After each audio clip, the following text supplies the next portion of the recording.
আমাদের ব্রিজ, এই ব্রিজটা এখন অবহেলিত। যত্ন নেওয়ার কেউ নেই।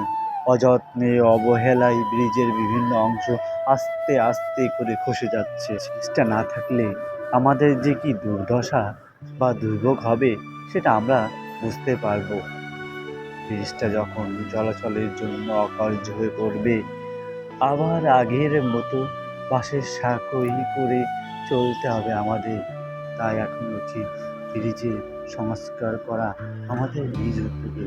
আরও একটা কথা, সন্ধ্যা হলেই ব্রিজের চারপাশটা অন্ধকারে পরিচ্ছন্ন হয়ে যায়। তাই আমাদের উচিত ব্রিজের দুপাশে দুইটা লাইটের ব্যবস্থা করা। আমরা পারি না সবাই মিলে আমাদের এই ব্রিজটাকে যত্ন নিতে? আমরা সবাই মিলে আমাদের নিজ অঞ্চলটাকে আরো সুন্দর করে তুলি, বসবাসের যোগ্য করে তুলি, নিজেদের নিজ উদ্যোগেই সব কিছু করি।